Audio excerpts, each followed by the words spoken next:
शुभ शुभ बोलो बेटा, ऐसा मत बोलो, रुद्रा की माँ ने कहा। सॉरी आंटी जी, पीयूष ने कहा। आज कौन सा दिन है? आयशा ने कहा। शनिवार, समीर ने जवाब दिया। स्वाति अंदर जा और अंदर से सरसों का तेल लेकर आ, आयशा ने कहा।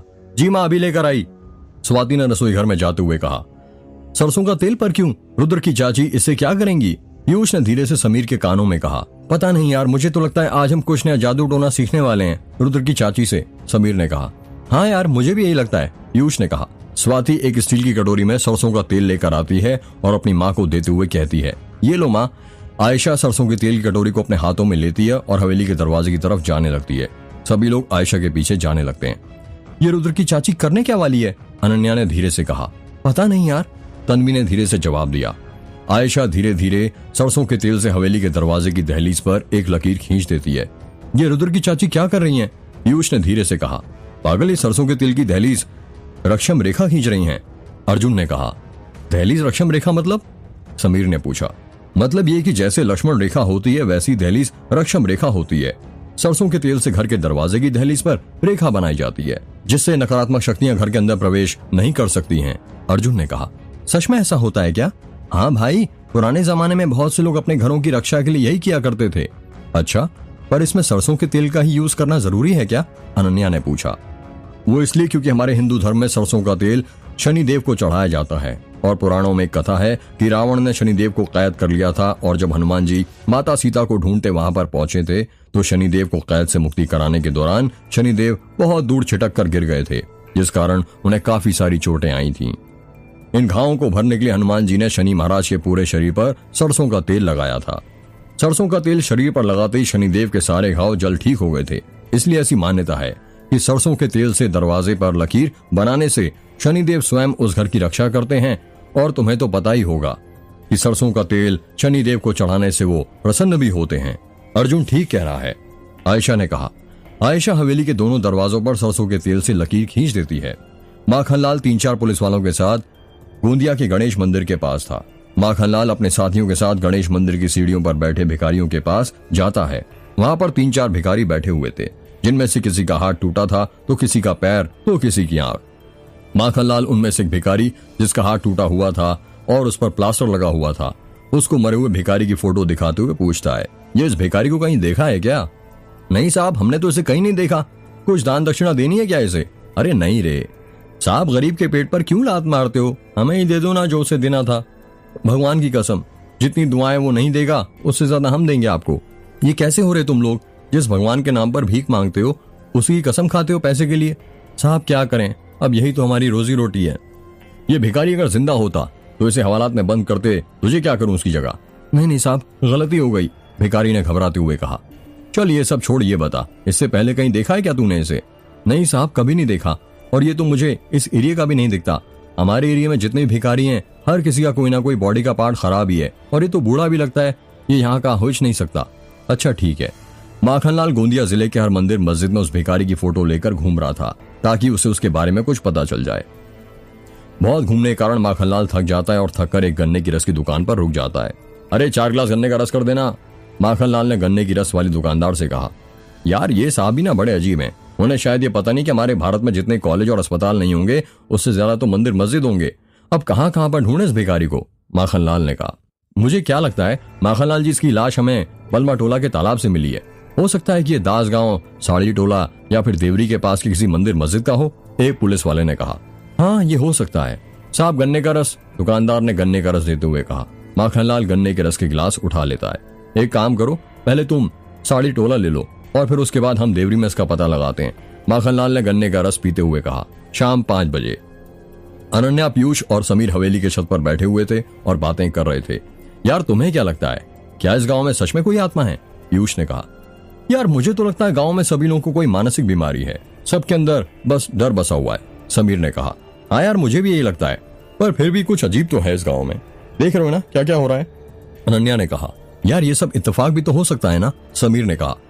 हाँ पर इतना इत्तेफाक, पहले शादी के मंडप से गौरी का गायब हो जाना, फिर उसके पते पर उसका घर नहीं मिलना, बल्कि 6 नींबू मिलना, और वो भिखारी का कैमरा चुराना, कैमरे की फोटो डिलीट करके कैमरा में वापस करना, वो भी मेघ के दरवाजे पर, और फिर उस भिखारी की अजीब तरीके से जंगल के पास वाले तालाब में मौत। यार उस तालाब के अंदर तो मुझे भी सच में लगता है कि कुछ है।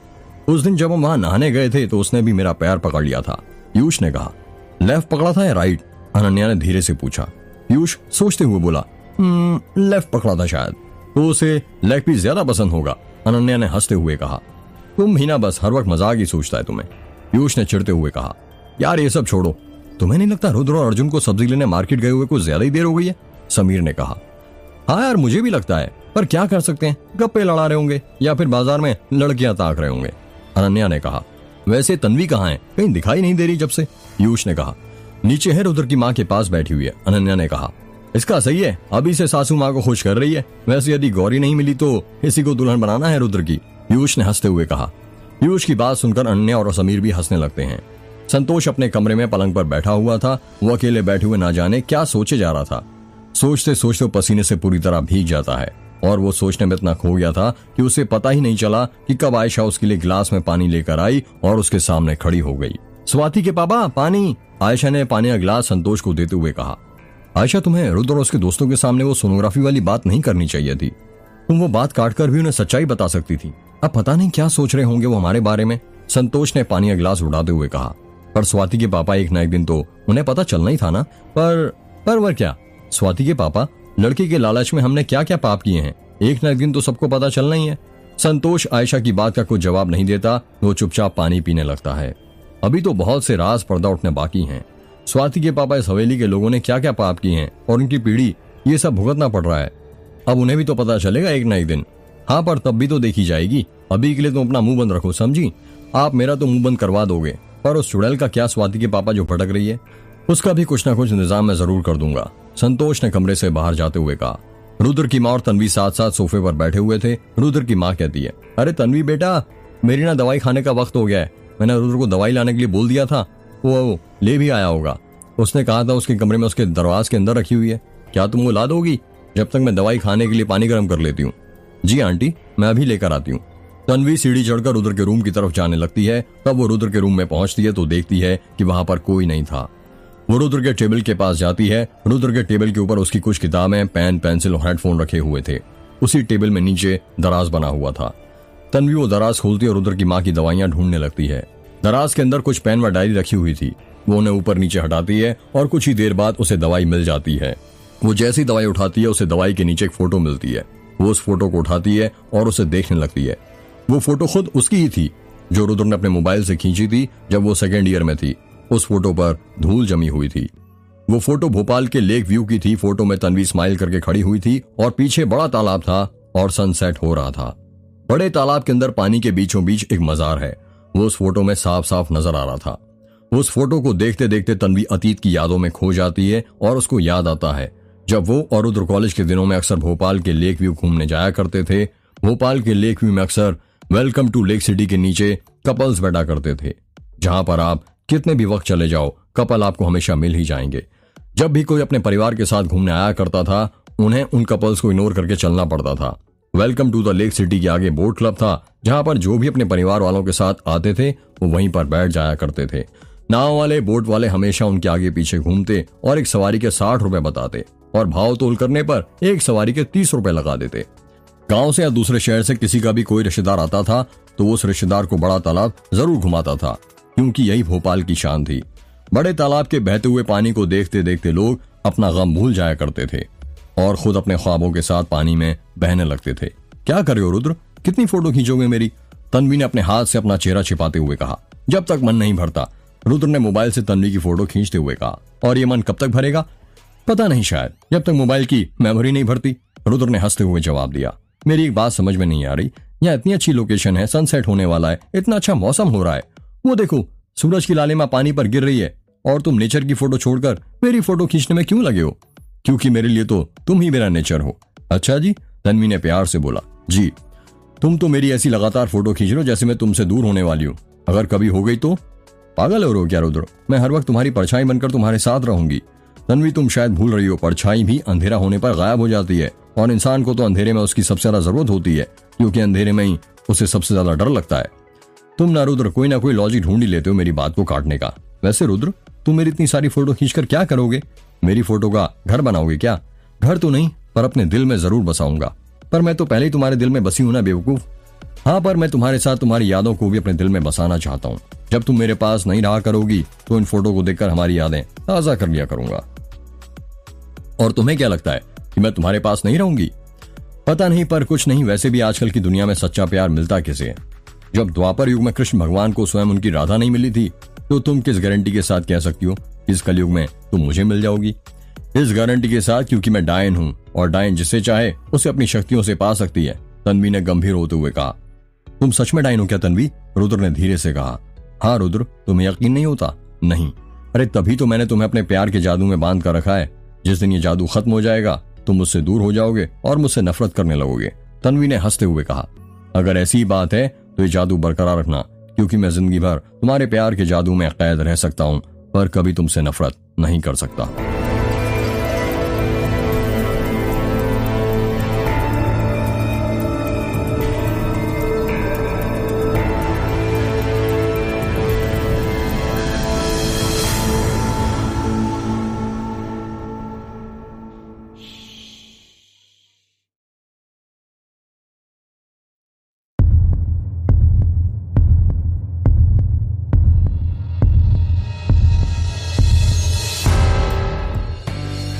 तन्वी रुद्र के कमरे में फोटो देख ही रही थी, तभी वहां पर रुद्र आ जाता है और तन्वी को अपने कमरे में देखकर हैरान हो जाता है।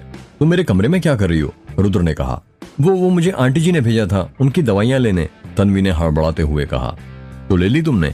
अब मेरे कमरे से जाने कृपा करोगी? रुद्र ने गुस्से में कहा।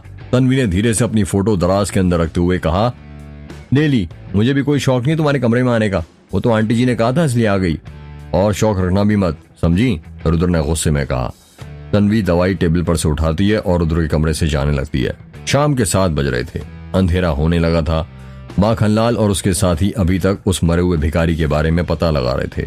वो लोग देवरी गांव में थे, तभी वहां से एक बूढ़ा निकलता है।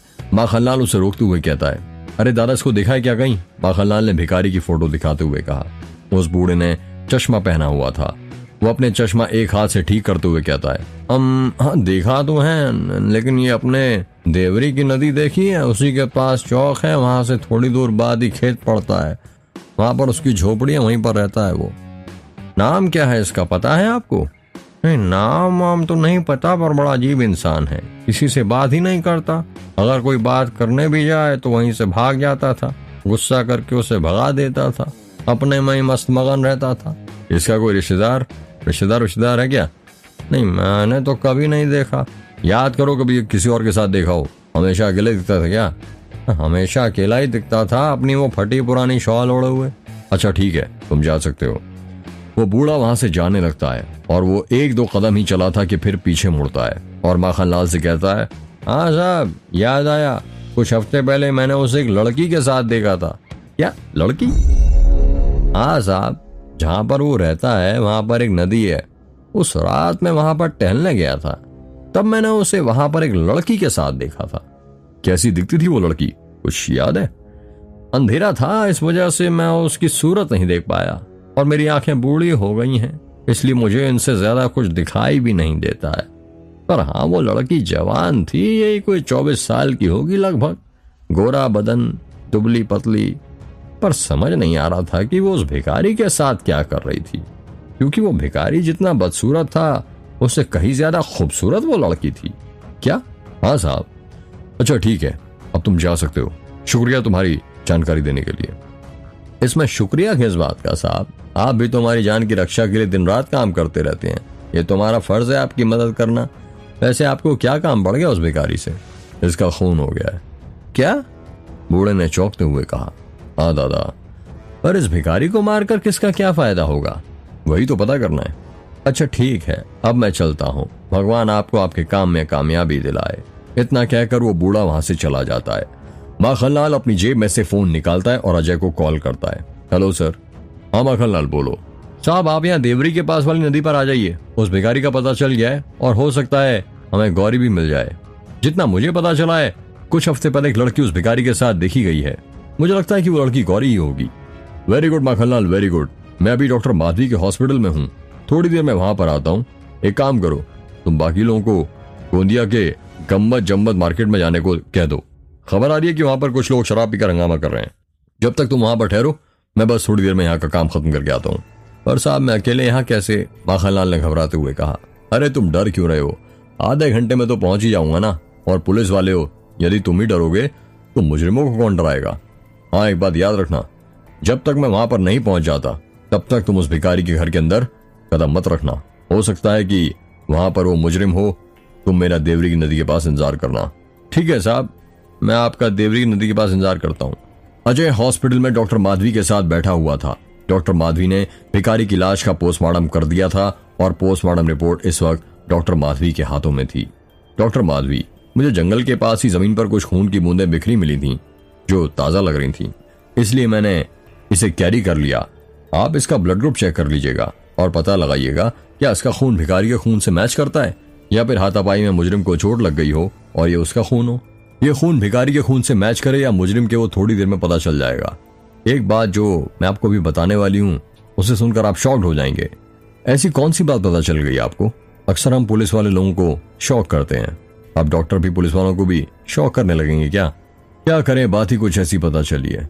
इस भिखारी की पोस्टमार्टम रिपोर्ट में इसकी बॉडी पर खरोंच के भी निशान नहीं मिले थे। इससे हमें यह पता चलता है कि इस भिखारी की मुजरिम के साथ कोई हाथापाई नहीं हुई थी। और हाँ, इस भिखारी ने उस मुजरिम को अपने आप को अपनी सहमति से मारने दिया। जब इसकी नाभि काटी जा रही थी तब इसने जरा सा भी विरोध नहीं किया था। क्या पर कोई अपने आप को अपनी मर्जी से कैसे मारने दे सकता है, वो भी इतनी बेरहमी से?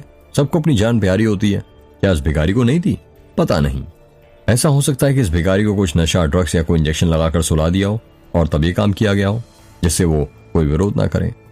अगर इस भिखारी को कोई सा इंजेक्शन दिया होता या ड्रग्स दिया होता तो उसकी पोस्टमार्टम रिपोर्ट में जरूर पता चल जाता, पर उसकी बॉडी के अंदर कोई सा ड्रग्स या किसी नशे के अणु नहीं मिले हैं। क्या? अजय ने हैरानी के साथ कहा। जी हाँ, उसके पेट में सिर्फ बिरयानी मिली है जो उसने पिछली रात खाई होगी। क्या आपको ये पता चला कि भिखारी की नाभि किस हथियार से काटी गई थी? यह और शौक करने वाली बात है, इसे सुनकर आप और उछल पड़ेंगे। जल्दी बताइए डॉक्टर माधवी, पहले मत बुझाइए। पोस्टमार्टम रिपोर्ट में पता चला है इसकी नाभि को किसी खंजर से नहीं काटा गया, बल्कि ऐसा लग रहा है मुजरिम ने पहले अपनी उंगलियां उसकी नाभि के अंदर घुसाई और अपनी उंगली से ही उसकी नाभि काटी। ये क्या बकवास कर रही हैं आप? इंसान की उंगली में इतनी ताकत कैसे हो सकती है वो किसी की नाभि काट सके? मैं बकवास नहीं कर रही हूँ अजय, वही बता रही हूँ जो मुझे पोस्टमार्टम रिपोर्ट में पता चला है। डॉक्टर माधवी की बात सुनकर अजय शॉक्ड हो जाता है और सोचने लगता है कि ऐसा कैसे हो सकता है। रुद्र अपने कमरे में था और खिड़की के बाहर देख रहा था। उसकी खिड़की से हवेली के पीछे वाला जंगल दिखाई दे रहा था। बाहर ठंडी ठंडी हवाएं चल रही थी जिस कारण बार बार खिड़की बंद चालू हो रही थी। यार यहाँ पर अकेले बैठकर क्या सोच रहा है? अर्जुन ने कमरे के अंदर आते हुए कहा। कुछ नहीं यार, बस ऐसे ही बैठा हुआ था। झूठ मत बोल साले, दोस्त हूं तेरा, बता सकता हूँ कब हंस रहा और कब रो रहा है। चल बता, अब क्या सोच रहा था? यही यार, ये सब क्या हो रहा है? कल रात जब हम दोनों छत पर सिगरेट पी रहे थे तब हमने उस भिखारी को बाड़े में देखा और उसका पीछा करते करते जंगल तक पहुंच गए, पर उस तालाब के पास नहीं गए, वरना मुजरिम को हम पकड़ सकते थे और उस भिखारी की जान बचा सकते थे। हाँ यार, तू सही कह रहा है, मरने से पहले आखिरी बार हमने उसे देखा था। पर यार, कोई उस भिखारी को क्यों मारना चाहेगा? उसके पास तो कुछ भी नहीं है जो उस मुजरिम को दे सकता हो। हो सकता है जिसने गौरी का किडनैप किया वो भिखारी उस किडनैपर के बारे में कुछ जानता हो और उस रात वो हमारे घर में हमें कुछ बताने आया हो, पर जैसे ही उसे लगा कि उसकी जान को खतरा है वो वहां से चला गया हो। हाँ यार, ये हो सकता है, पर वो किडनैपर उसकी नाभि गायब करके क्या करना चाहता था और हमें क्या दिखाना चाहता था? पता नहीं यार, ये बात तो मुझे कंफ्यूज कर रही है। पता नहीं वो मुजरिम कब पकड़ा जाएगा और कब हमें सच्चाई का पता चलेगा। रात के 8 बज रहे थे और माखनलाल देवरी की नदी के पास खड़े होकर अजय के आने का इंतजार कर रहा था। अंधेरा बढ़ने लगा था। अंधेरे के साथ ही माखनलाल का डर भी बढ़ता जा रहा था। नदी के पास ही जंगल था जिसमें बहुत सारे पेड़ लगे थे। शायद वो जरा भी हिलते थे तो लगता था जैसे कोई फुसफुसा रहा हो। माखनलाल को अजय को फोन के लिए बहुत वक्त हो गया था, पर अजय अभी तक नहीं आया था, इसलिए वो सोचता है साहब को कॉल कर लेना चाहिए। माखनलाल अपनी जेब में से मोबाइल निकालता है और अजय को कॉल करने लगता है, पर अजय का कॉल नहीं लगता। माखनलाल देखता है उसके मोबाइल में नेटवर्क नहीं आ रहा था। अरे ये क्या हो गया, जब से तो नेटवर्क था एकदम से गायब हो गया, माखनलाल ने खुद से कहा। माखनलाल अपने मोबाइल में नेटवर्क ढूंढने लगता है। माखनलाल को पता ही नहीं चलता कि वो कब अपने मोबाइल में नेटवर्क ढूंढते ढूंढते नदी से दूर चला जाता है और जंगल की तरफ आ पहुंचता है। माखनलाल अपना हाथ ऊंचा करके अपने मोबाइल में नेटवर्क ढूंढ ही रहा था कि तभी नीचे पड़ी झाड़ी से उसका पैर टकरा जाता है और वो लड़खड़ाते हुए नीचे गिर जाता है।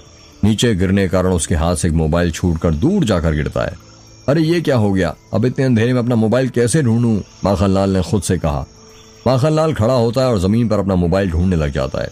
जंगल में अंधेरा ज्यादा था, जिस कारण उसके समझ में नहीं आ रहा था कि उसका मोबाइल कहाँ पर गिरा था। माखनलाल नीचे बैठता है और झाड़ियों को मिट्टी को हटाते हटाते अपना मोबाइल ढूंढने लगता है। जमीन की मिट्टी मिली थी, जिस कारण उसके हाथ मिट्टी में भर जाते हैं। माखनलाल अपना मोबाइल ढूंढ ही रहा था, ये तभी उसे लगता है जैसे किसी ने पीछे से उसके कंधे पर हाथ रखा। माखनलाल धीरे धीरे पीछे पलटता है और पीछे मुड़कर देखता है। जब वो पीछे मुड़ता है तो उसे कोई दिखाई नहीं देता। माखनलाल घबरा जाता है और सोचने लगता है, मुझे ऐसा क्यों लगा था जैसे किसी ने मेरे कंधों पर हाथ रखा। थोड़ी देर बाद माखनलाल फिर अपना मोबाइल ढूंढने लगता है। ये मोबाइल यहीं पर तो गिरा था, माखनलाल ने खुद से कहा। माखनलाल अपने हाथों को जमीन पर यहाँ वहां फेरते हुए अपना मोबाइल ढूंढ ही रहा था कि फिर से उसे लगता है जैसे किसी ने उसके कंधों पर हाथ रखा।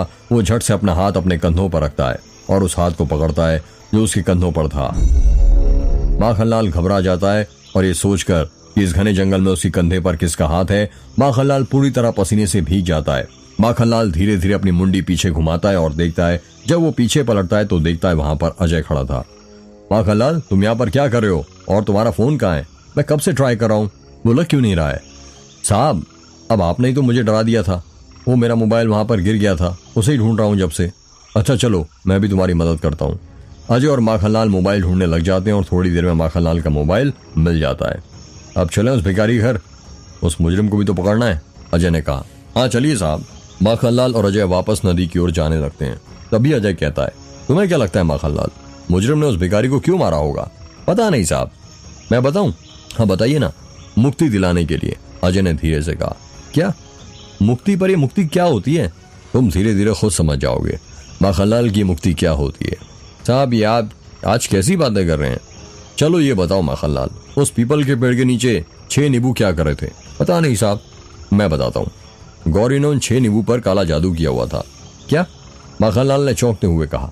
हाँ माखनलाल, गौरी ने सिर्फ 6 नींबू लिए क्योंकि रुद्र के घर में सिर्फ 6 सदस्य हैं और वो उनसे बदला लेना चाहती है। पर किस बात का? यही तो तुम्हें पता करना है माखनलाल। तुम्हें मतलब साहब, आप भी तो मेरे साथ यह पता करेंगे ना? नहीं माखनलाल, मैं तुम्हें बस दिशा दिखाऊंगा, मंजिल तक तुम्हें खुद पहुंचना होगा। पर क्यों साहब? बस ऐसे ही। तुम्हें पता है गौरी एक डायन है। ये क्या बात कर रहे हैं साहब आप? मैं सच बोल रहा हूँ। गौरी ने वशीकरण से रुद्र की माँ को अपने वश में कर लिया था और रुद्र से शादी करने की सारी तैयारियां कर ली थी। फिर उसने शादी क्यों नहीं की? शादी के मंडप से भाग क्यों गई? वो इसलिए क्योंकि वासना के कारण वो भूल गई थी कि डायन कभी शादी नहीं कर सकती, वरना उसकी शक्तियां खत्म हो जाती। ये आप आज कैसी बातें कर रहे हैं साहब? आप मुझे डरा रहे हैं ना ऐसी बात करके? नहीं माखनलाल, मुझ पर भरोसा करो, मैं सच बोल रहा हूँ। पर आप इन सब चीजों पर कब से भरोसा करने लगे साहब? जब से मुझे डॉक्टर माधवी ने बताया कि उस भिखारी का पोस्टमार्टम रिपोर्ट में पता चला है कि उसकी नाभि किसी उंगली से गायब की गई है। क्या बात कर रहे हैं साहब आप? माखनलाल और अजय बातें करते हुए चल रहे थे। माखनलाल आगे आगे चल रहा था और अजय पीछे पीछे। वो दोनों नदी के पास पहुंचने ही वाले थे कि तभी माखनलाल देखता है नदी के पास पुलिस की जिप्सी खड़ी हुई थी। जिप्सी की हेडलाइट चालू थी और जिप्सी के पास ही अजय खड़ा था।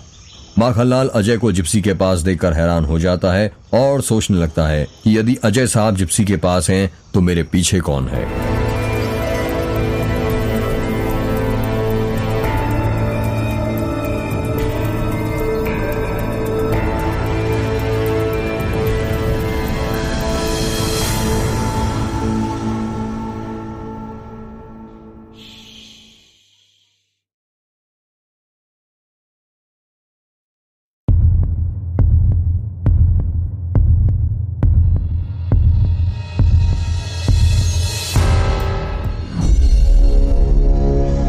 माखनलाल डर डर के पीछे मुड़ता है। जब वो पीछे मुड़कर देखता है तो उसे कुछ दिखाई नहीं देता। वो हैरान हो जाता है और सोचने लगता है कि यदि साहब जिप्सी के पास खड़े हैं और जिसके साथ में बातें करता हुआ आ रहा था वो कौन था? वो अचानक कहाँ गायब हो गया?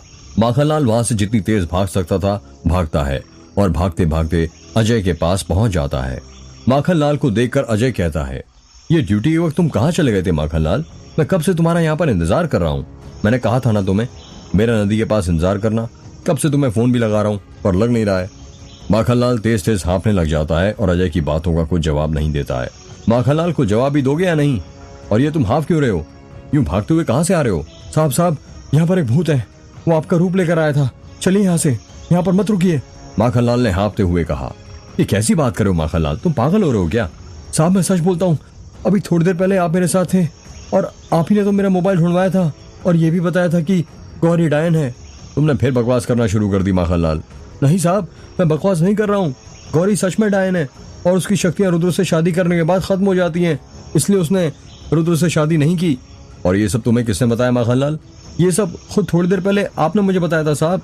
माखनलाल, मैं तो तुमसे अभी मिल रहा हूँ और आधा घंटे से यहाँ तुम्हारा इंतजार कर रहा हूँ, मैंने तुम्हें ये सब कब बता दिया? नहीं साहब, आप मेरे साथ जंगल में थे और आपने मुझे ये भी बताया था कि पोस्टमार्टम रिपोर्ट में पता चला है कि उस भिखारी की नाभि किसी खंजर से नहीं बल्कि उंगली से काटी गई है। ये बात तुम्हें कैसे पता चली? ये बात तो सिर्फ मुझे और डॉक्टर माधवी को पता है, अजय ने हैरानी के साथ कहा। साहब मैंने कहा ना, आप मेरे साथ थे, माखनलाल ने सोचते हुए कहा। यदि ये बात आपने नहीं कही तो कहीं वो गौरी तो नहीं थी जो आपका रूप लेकर आई थी? गौरी एक डायन है और डायन किसी का भी रूप ले सकती है। बस करो माखनलाल, मुझे सब पता है। तुमने फोन पर डॉक्टर माधवी से बात की होगी और उन्हीं से तुम्हें भिखारी के पोस्टमार्टम रिपोर्ट का पता चला होगा। नहीं साहब, सच में गौरी आई थी आपका रूप लेकर। अब बस चुप माखनलाल और चुपचाप मेरे साथ उस भिखारी के घर चलो। नहीं नहीं, मैं नहीं जाऊंगा वहां पर भी गौरी होगी, माखनलाल ने डरते हुए कहा।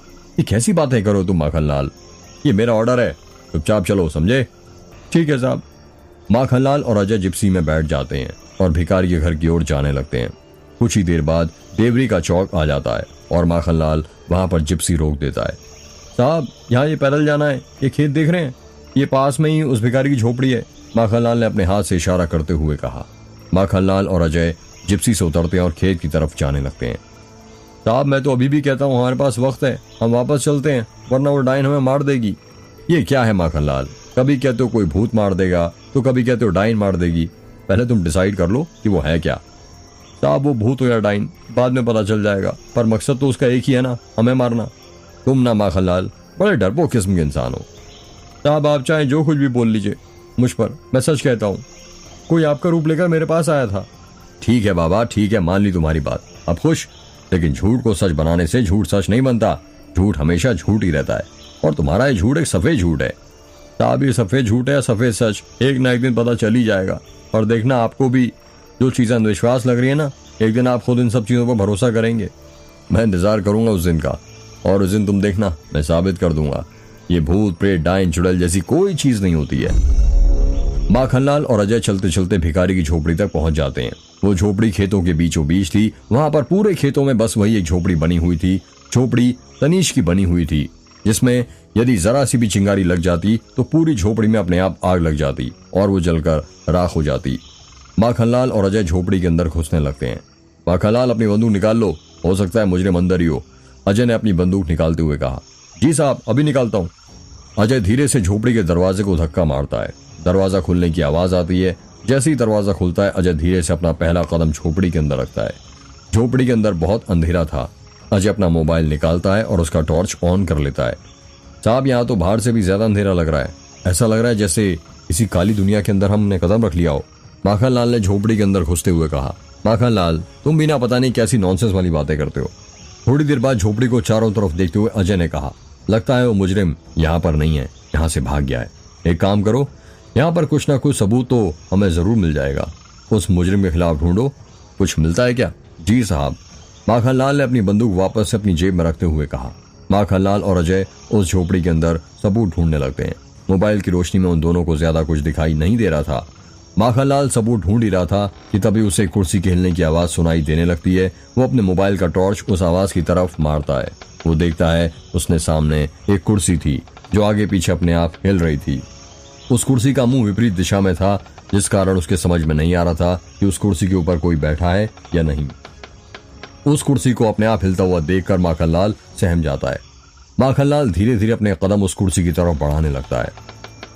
माखनलाल के धीरे धीरे कदम बढ़ाने की आवाज झोपड़ी में गूंजने लगती है। माखनलाल जैसे ही उस कुर्सी के पास पहुंचता है, वो कुर्सी हिलना बंद कर देती है। माखनलाल उस कुर्सी पर अपने मोबाइल का टॉर्च मारता है। जब मोबाइल के टॉर्च की रोशनी उस कुर्सी पर पड़ती है तो माखनलाल की चीख निकल जाती है। माखनलाल की चीखने की आवाज सुनकर अजय घबरा जाता है और कहता है, क्या हुआ माखनलाल, तुम इतनी जोर जोर से क्यों चीखे? साहब वो कुर्सी पर, माखनलाल ने हकलाते हुए कुर्सी की तरफ इशारा करते हुए कहा। कुर्सी पर क्या माखनलाल? अजय अपनी टॉर्च कुर्सी पर मारता है। जब वो अपनी टॉर्च कुर्सी पर मारता है तो कहता है, ओ माय गॉड। कुर्सी के ऊपर वही गुड़िया थी जो गायब हो गई थी। वो गुड़िया गौरी की थी। साहब, ये गुड़िया यहाँ पर कैसे आई? मुझे तो लगता है गौरी है, माखनलाल ने घबराते हुए कहा। माखनलाल, तुम भी क्या बचकानी बातें करते हो सकता है जिस तरह भिखारी ने रुद्र का कैमरा चुराया था उसी तरह उस दिन हमारी जिप्सी में से गुड़िया भी चुराई हो। पर वो गुड़िया चुरा कर क्या करेगा?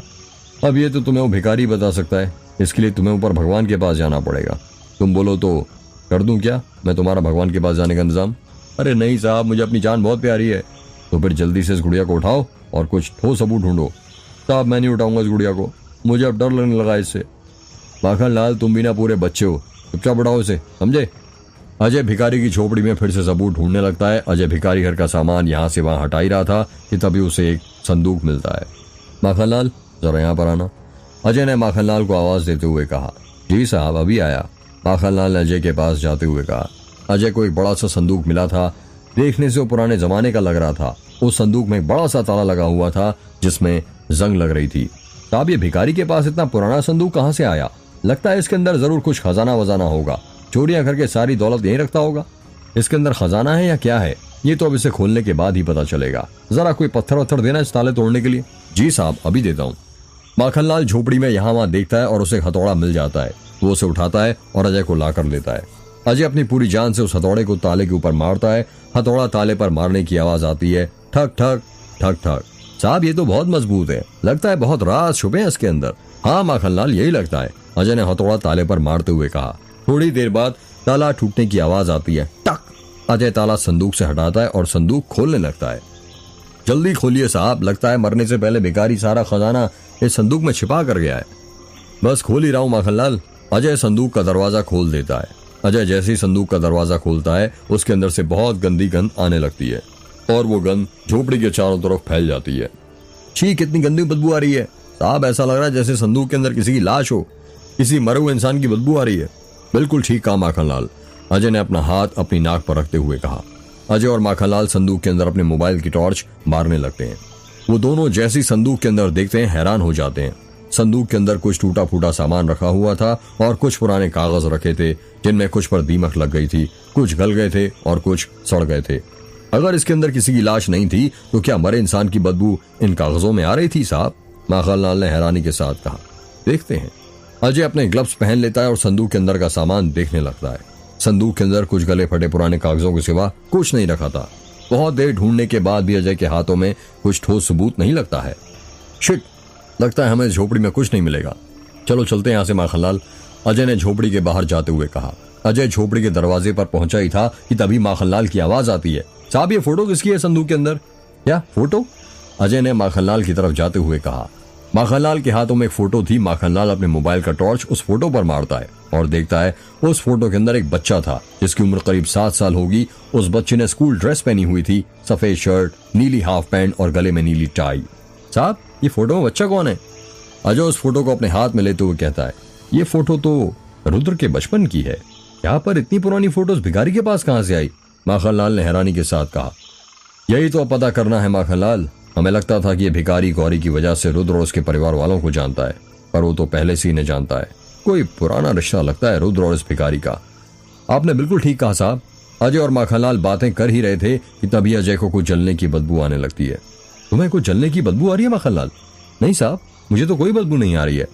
अच्छे से सूंघो माखनलाल। माखनलाल वो बदबू सूंघने की कोशिश करने लगता है। हाँ साहब, आ रही है, कुछ जल रहा है वहां पर। और क्या है? माखनलाल, अपने सिर के ऊपर देखो, झोपड़ी में आग लग रही है। अजय ने झोपड़ी की छत की ओर इशारा करते हुए कहा। साहब, ये आग कैसे लग गई अपने आप? ये सब छोड़ो और पहले झोपड़ी से बाहर निकलो। हाँ साहब। अजय और माखनलाल झोपड़ी के बाहर निकलने लगते हैं। अजय गौरी की गुड़िया अपने एक हाथ में उठाता है और रुद्र की बचपन की फोटो के साथ वहां से बाहर निकलने लगता है। माखनलाल और अजय जैसे ही झोपड़ी के बाहर निकलते हैं पूरी झोपड़ी में आग लगने लग जाती है। तनीश आग के लपटों से घिर जाती है। आसमान में काला धुआं उठने लगता है और देखते ही देखते वो झोपड़ी जलकर राख हो जाती है। साहब, ये झोपड़ी में अपने आप आग कैसे लग गई? पता नहीं माखनलाल, तुम ठीक तो हो ना? हाँ साहब, मैं ठीक हूँ। अच्छा हुआ हम सही वक्त पर बाहर निकल गए, वरना उस डायन ने तो हमें जिंदा जलाने का पूरा प्लान बना लिया था। माखनलाल, तुम्हारी फिर बकवास चालू। अजय जली हुई झोपड़ी के राख के पास जाने लगता है। साहब, आप ये राख के पास क्यों जा रहे हैं?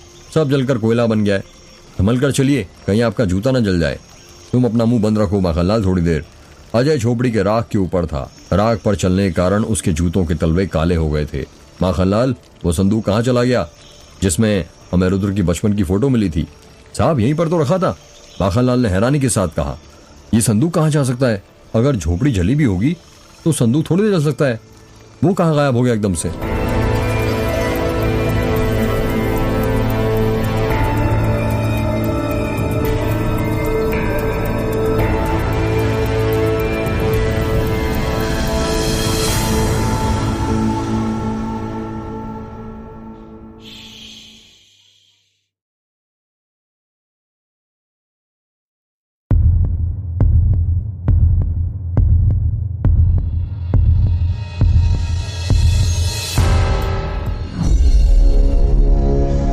साहब मुझे तो लगता है वो संदूक उस डायन ने गायब कर दिया। उसके अंदर जरूर उसके कुछ राज छुपे होंगे। माखनलाल, ये कैसी बात कर रहे हो तुम? हाँ साहब, वरना आप ही बताइए, झोपड़ी में अपने आप आग कैसे लग गई और वो संदूक कहाँ गायब हो गया? हो सकता है जब हम दोनों झोपड़ी के अंदर हों तब वो मुजरिम आ गया हो और जैसे उसे पता चला हम अंदर हैं उसने मशाल जलाकर झोपड़ी की छत पर फेंक दिया हो, जिस कारण झोपड़ी में आग लग गई। और जिस वक्त अपन बाहर निकले हो उसी वक्त वो पीछे से झोपड़ी के अंदर घुसा हो और वो संदूक लेकर भाग गया हो। हाँ साहब, ऐसा हो सकता है, ये तो मैंने सोचा ही नहीं। तो अब वक्त बर्बाद मत करो माखनलाल, वो संदूक भारी था। वो मुजरिम संदूक लेकर ज्यादा दूर नहीं गया होगा, ढूंढो उसे। जी साहब, अभी ढूंढता हूँ। अजय और माखनलाल खेतों में उस मुजरिम को ढूंढने लगते हैं। खेतों में बहुत अंधेरा था और मोबाइल के टॉर्च में ज्यादा कुछ दिखाई भी नहीं दे रहा था। बहुत देर तक उस मुजरिम को ढूंढने के कारण माखनलाल थक जाता है और कहता है, साहब अब मुझसे उस मुजरिम को और नहीं ढूंढा जा पाता। इतने अंधेरे में कहाँ चला गया होगा वो, कुछ नहीं पता। माखनलाल तुम भी ना, अभी तो तुमने ज्यादा चले ही नहीं हो, पता नहीं तुम्हारा सिलेक्शन पुलिस में कैसे हो गया। साहब आज के जमाने में पैसे से सब हो जाता है, माखनलाल ने हंसते हुए कहा। अजय को माखनलाल की बात सुनकर गुस्सा आ जाता है और वो कहता है, हंसना बंद करो माखनलाल और उस मुजरिम को ढूंढो, समझे? जी साहब। साहब वो देखिए चौक के पास जहां पर हमने जिप्सी रोकी थी, वहां पर जिप्सी की लाइट बंद चालू हो रही है, जरूर वहां पर कुछ है। माखनलाल ने अपने हाथ से इशारा करते हुए कहा। तुमने ठीक कहा माखनलाल, जल्दी चलो वहां पर। अजय और माखनलाल भागते हुए जिप्सी के पास जाने लगते हैं। वो लोग जिप्सी के पास जा ही रहे थे कि तभी माखनलाल का पैर फिसल जाता है और वो गिर जाता है। ओ माँ, माखनलाल ने जमीन पर गिरते हुए कहा। खेत में गिरने के कारण उसकी वर्दी में मिट्टी लग जाती है और वो गंदी हो जाती है। क्या कर रहे हो माखन, देख कर भागो ना। साहब क्या देख कर भागूं, इस अंधेरे में कुछ मुझे दिखाई नहीं दे रहा है।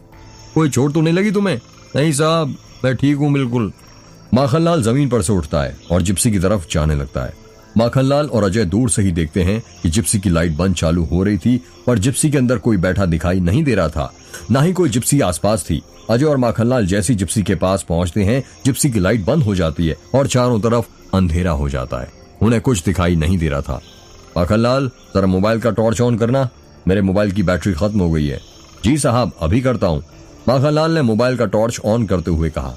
अजय माखनलाल के हाथ से मोबाइल लेता है और मोबाइल के टॉर्च के सहारे चारों तरफ उस मुजरिम को ढूंढने लगता है। जिप्सी के चारों तरफ देखने के बाद अजय कहता है, शिट, फिर हमें देर हो गई लगता है, भाग गया वो। और माखनलाल, तुम भी ना एक नंबर के बेवकूफ हो, इतने लापरवाह कैसे हो सकते हो तुम? चाबी जिप्सी में ही भूल गए, अगर वो लेकर भाग जाता तो? साहब जिप्सी की चाबी तो मेरी जेब में है। माखनलाल ने धीरे से अपनी पैंट की जेब से चाबी निकालते हुए कहा। क्या? अजय ने हैरानी के साथ कहा। हाँ साहब, यदि जिप्सी की चाबी मेरे पास थी तो जिप्सी की लाइट बंद चालू कैसे हो सकती थी? चाबी के बिना तो जिप्सी स्टार्ट ही नहीं हो सकती। अजय और माखनलाल दोनों शॉक्ड हो जाते हैं और सोचने लगते हैं कि बिना चाबी के जिप्सी की लाइट बंद चालू आखिर कैसे हो रही थी। रात के 3 बज रहे थे और रुद्र अपने कमरे में सो रहा था। तभी रुद्र को सपना आता है। उस सपने में उसे एक लड़की दिखती है और जो काली साड़ी पहनी हुई थी। वो जंगल के अंदर बैठी हुई है एक बड़े से पीपल के पेड़ के पास। उस लड़की के हाथ में 6 नींबू थे। वो एक एक करके उन 6 नींबुओं को पीपल के पेड़ के नीचे रखती है। नींबू नीचे रखने के बाद वो लड़की अपनी आंखें बंद करती है और ध्यान में लीन हो जाती है। थोड़ी देर बाद हवाएं चलने लगती हैं और धीरे धीरे वो नींबू एक एक करके हवा में उड़ने लगते हैं। वो लड़की मंत्र पढ़ने लगती है, ओम नमो कामाख्य दैवे अमुक मां वंश कुरु स्वाहा। वो लड़की बार बार बस यही मंत्र का जाप किए जा रही थी। तभी अचानक से वो जाप करते करते रुक जाती है। उस लड़की को किसी के पैरों के चलने की आवाज सुनाई देती है। वो लड़की धीरे से अपनी आंखें खोलती है। किसी के चलने की आहट और बढ़ती जा रही थी।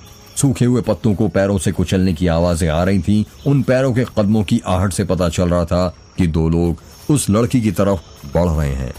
जैसे ही वो दो लोग वहां पर पहुंचते हैं, वो लड़की उस पीपल के पेड़ के पास से अचानक गायब हो जाती है। वो दो लोग कोई और नहीं बल्कि माखनलाल और अजय थे, जो गौरी का घर पीपल के पेड़ के पास ढूंढ रहे थे। वो लड़की अचानक गायब होकर अजय और माखनलाल की जिप्सी के पास पहुंच जाती है। जिप्सी रोड पर अंधेरे में खड़ी हुई थी। जिप्सी के अंदर गौरी की गुड़िया रखी हुई थी। जब उस लड़की की नजर उस गुड़िया पर पड़ती है तो वो लड़की उस गुड़िया को उठा लेती है। उस लड़की के लंबे लंबे काले नाखून थे। वो लड़की उस गुड़िया को लेकर वहां से जाने लगती है। सुनसान सड़क पर सिर्फ एक वो लड़की चल रही थी, सीधी सीधी जाती हुई सड़क, और उस सड़क पर सीधे सीधे चलती हुई वो अकेली लड़की। उस सड़क पर उसके पैरों की पायल के बजने की आवाजें सुनाई दे रही थीं। छन छन छन। चलते चलते वो लड़की देवरी के चौक तक पहुंच जाती है। देवरी के चौक से वो लड़की खेत की तरफ बढ़ने लगती है और एक झोपड़ी के पास जाकर रुक जाती है। वो लड़की अपने एक हाथ से दरवाजा खटखटाती है। खट खट खट खट। थोड़ी देर बाद कोई दरवाजा खोलता है और उस दरवाजे के अंदर से एक आदमी निकलता है, और वो आदमी कोई और नहीं बल्कि वो भिखारी है जिसकी मौत हो गई थी। उसने वहीं अपनी फटी पुरानी काली शॉल ओढ़ रखी थी। वो भिखारी जैसे ही उस लड़की को अपने घर के दरवाजे पर देखता है, वो घबरा जाता है। वो लड़की उस भिखारी से बातें कर रही थी। ये काम अगले कुछ दिनों तक हो जाना चाहिए, समझे? अगली बार जब मैं आऊं तो मेरा वो काम पूरा होना चाहिए, उस लड़की ने कहा। नहीं नहीं, मैं ऐसा कोई भी काम नहीं करूंगा, मुझे छोड़ दो, मुझ पर रहम करो, उस भिखारी ने कहा। तुम्हें मुक्ति चाहिए या नहीं चाहिए? हाँ हाँ, मुझे मुक्ति चाहिए, पर मैं वो काम नहीं कर सकता, मुझ पर रहम करो, उस भिखारी ने डरते हुए कहा। वो लड़की अपने हाथ आगे बढ़ाती है और वो गुड़िया उस भिखारी को देने लगती है, और वो भिखारी उस गुड़िया को लेने से मना कर देता है। वो लड़की उस भिखारी को फिर से घूरने लगती है और वो गुड़िया उसके हाथ में दे देती है, और वो भिखारी डर डर के गुड़िया को अपने हाथ में पकड़ लेता है। वो लड़की उस भिखारी से कुछ देर तक बातें करती है और थोड़ी देर बाद वहां से चली जाती है। वो भिखारी झोपड़ी के अंदर चला जाता है और उस गुड़िया को कुर्सी के ऊपर रख देता है। जैसे ही वो भिखारी उस गुड़िया को कुर्सी के ऊपर रखता है, वो कुर्सी हिलने लग जाती है। वो कुर्सी आगे पीछे हिल रही थी। वो भिखारी अपनी संदूक के पास जाता है, अपनी धोती में से चाबी निकालता है और उस चाबी से संदूक का ताला खोलता है। संदूक के अंदर कुछ फटे पुराने कागज रखे हुए थे। वो भिखारी उस संदूक में से एक फोटो निकालता है और उस फोटो को घूरने लगता है। वो फोटो रुद्र के बचपन की थी, जिसमें वो स्कूल ड्रेस पहना हुआ था। जैसे ही रुद्र अपनी फोटो उस भिखारी के हाथ में देखता है, वो घबरा जाता है और उसकी नींद खुल जाती है। रुद्र झटके के साथ अपने बिस्तर से उठता है। रुद्र पूरी तरह पसीने से भीग चुका था। वो सोचने लगता है कि सपने में काली साड़ी पहने वो लड़की कौन थी और वो भिखारी के हाथ में मेरी बचपन की फोटो कैसे आई। रुद्र का गला सूखने लगता है और उसे प्यास लगने लगती है। रुद्र के कमरे के टेबल पर ही पानी की बोतल रखी हुई थी। रुद्र के बगल में अर्जुन, अर्जुन के बगल में समीर और समीर के बगल में पीयूष सो रहा था। रुद्र उनसे बचते हुए धीरे से बेड के ऊपर से नीचे उतरता है और टेबल के पास की बोतल उठाता है, और जब वो पानी पीने के लिए बोतल का ढक्कन खोलता है तो कहता है, अरे ये पानी कैसे खत्म हो गया? जरूर ये मोटा पीयूष कॉर्नर में सो रहा था, पूरा पानी पी गया होगा। इतना कहकर रुद्र नीचे जाने लगता है। जब रुद्र अपने कमरे से बाहर निकलता है तो देखता है हवेली की लाइट्स ऑफ थीं, जिस कारण हवेली के अंदर अंधेरा छाया हुआ था। अंधेरे में ज्यादा कुछ दिखाई नहीं दे रहा था। रुद्र सीढ़ियों से उतर ही रहा था कि तभी उसे एक लड़की का काला साया नीचे हॉल में नजर आता है। वो लड़की का काला साया देखकर रुद्र डर जाता है और सोचने लगता है, ये क्या था? रुद्र अपनी आंखों को अपने हाथ से मलने लगता है। वो लड़की का काला साया किचन की तरफ जाने लगता है। रुद्र धीरे धीरे अपने कदम किचन की तरफ बढ़ाने लगता है। वो इस तरह अपने कदम जमीन पर रख रहा था कि सुनसान रात और शांति होने के बावजूद उसे खुद उसके कदमों की आहट सुनाई नहीं दे रही थी। वो लड़की का साया धीरे से किचन के अंदर चला जाता है। रुद्र धीरे से किचन के दरवाजे पर लगा पर्दा हटाता है और किचन के अंदर घुसता है। जब वो किचन के अंदर जाता है तो उसे कुछ दिखाई नहीं देता। वो सोचने लगता है कि वो लड़की का काला साया कहां पर चला गया। यार, मैंने यहीं पर तो उस लड़की काले साये को देखा था, शायद अंधेरा इसलिए मेरा वो कोई वहम होगा। रुद्र फ्रिज के पास जाता है और अंदर से पानी की बोतल निकालने लगता है। रुद्र ने बोतल को हाथ में पकड़ा ही था कि तभी उसे लगता है जैसे कोई उसके पीछे आकर खड़ा हो गया है। वो सोचने लगता है कि इतनी रात मेरे पीछे कौन है। रुद्र सबसे पहले नीचे देखता है। उसे किसी लड़की के पैर दिखाई देते हैं जिसने लाल रंग की नेल पॉलिश लगाई हुई थी। रुद्र वो पैर देखकर डर जाता है। रुद्र धीरे से अपनी मुंडी पीछे घुमाता है और देखता है कि एक लड़की अपना चेहरा अपने बालों से छुपाकर उसके सामने खड़ी थी। उस लड़की को देखकर रुद्र डर जाता है और जोर से चीखता है, आ! रुद्र की आवाज सुनकर वो लड़की अपने चेहरे पर से बाल हटाती है। रुद्र देखता है कि वो लड़की कोई और नहीं बल्कि तन्वी थी, जो बाल खोलकर उसके सामने खड़ी थी। तुम चिल्ला क्यों रहे हो? तन्वी ने कहा। चिल्लाओ नहीं तो क्या? तुम ये आधी रात में भूतनी बन के मेरे पीछे क्यों खड़ी हो? ए मिस्टर, मुझे भूतनी मत बोलो, समझे? तुम जब तक पानी निकाल रहे थे मैंने सोचा जब तक मैं अपने बाल सुलझा लूं, इसलिए बाल आगे किए थे। तुम्हारे इन बालों के चक्कर में आज मेरी जान निकल जाती। और वैसे तुम यहाँ पर क्या कर रही हो, भूतनी गई की? रुद्र, पहले तुम मुझे भूतनी बोलना बंद करो, समझे? मुझे प्यास लगी थी इसलिए पानी पीने आई थी। तो फ्रिज तो यहाँ पर है, तुम कहाँ थी? ये गिलास लेने गई थी। तुम्हारी तरह बॉटल को मुंह लगाकर पीने की आदत नहीं है मेरी। तन्वी ने अपने हाथ में पकड़े गिलास को देखते हुए कहा। देखो, अब तुम ज्यादा मत बोलो, समझी तन्वी? तुम ना रुद्र अपना मुंह बंद रखो और बोतल दो मुझे पानी की, समझे? भगवान ने 2 हाथ दिए ना, खुद ले लो, समझी? रुद्र ने साइड हटते हटते हुए कहा। तन्वी फ्रिज खोलती है और उसमें से बोतल निकालती है और बोतल से पानी गिलास में निकालकर पीने लगती है। रुद्र ने पानी की बोतल निकाल ली थी। वो बोतल का ढक्कन खोलता है और मुंह लाकर पानी पीने लगता है।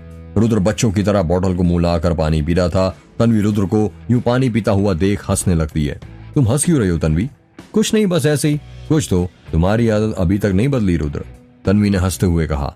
रुद्र तन्वी की बातों को जवाब नहीं देता और बोतल वापस से फ्रिज में रखते हुए कहता है, कुछ आदतें कभी नहीं बदलती तन्वी, बस लोग बदल जाते हैं। औरत ना कहकर रुद्र वहां से चला जाता है।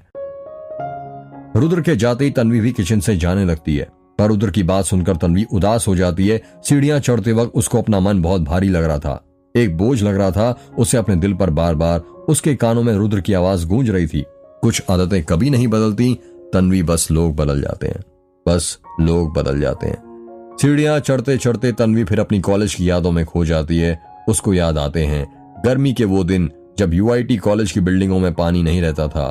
कैसे रुद्र उसकी बोतल लेकर यूआईटी कॉलेज की हर बिल्डिंग में पानी ढूंढा करता था। रुद्र, रहने दो, तुम परेशान मत हो, और इतनी धूप में मुझे पता है कि इसी बिल्डिंग में पानी नहीं बचा होगा, तन्वी ने कहा। नहीं तन्वी, एक बिल्डिंग है जहां पर हमेशा पानी रहता है। कहां पर? वर्कशॉप की बिल्डिंग में। वहां पर ज्यादा क्लास नहीं लगती है, इसलिए वहां पर कोई नहीं जाता। वहां पर जरूर हमें पानी मिल जाएगा। अच्छा, फिर चलो जल्दी। हाँ। रुद्र और तन्वी वर्कशॉप की बिल्डिंग के अंदर लगे वाटर कूलर के पास पहुंच जाते हैं।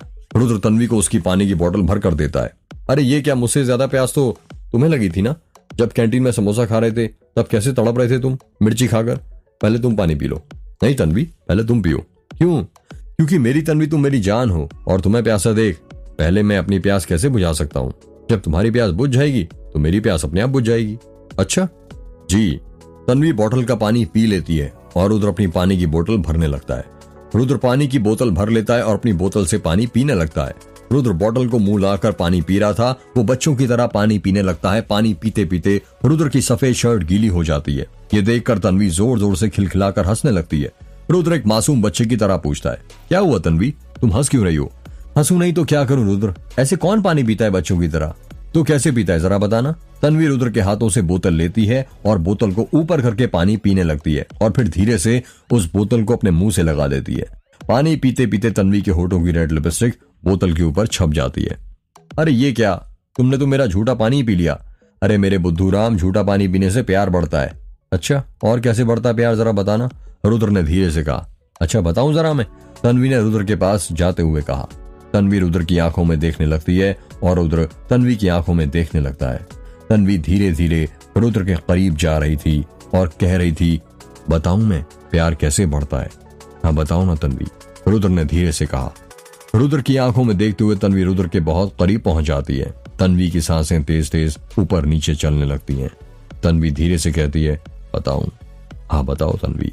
रुद्र तन्वी की तेज तेज चलती हुई दिल की धड़कनें आराम से सुन पा रहा था। उसे पूरा एहसास था कि जिस तरह बोतल पर तन्वी के लिपस्टिक के निशान छपे हैं, कुछ ही पलों में उसके होठों पर भी वैसे ही निशान छपे होंगे। तन्वी धीरे धीरे करते हुए अपना चेहरा रुद्र के चेहरे के पास लाकर रोक देती है। उसके होंठ रुद्र के होठों के सामने थे। वो धीरे से कहती है, बताऊं? हाँ बताओ ना तन्वी।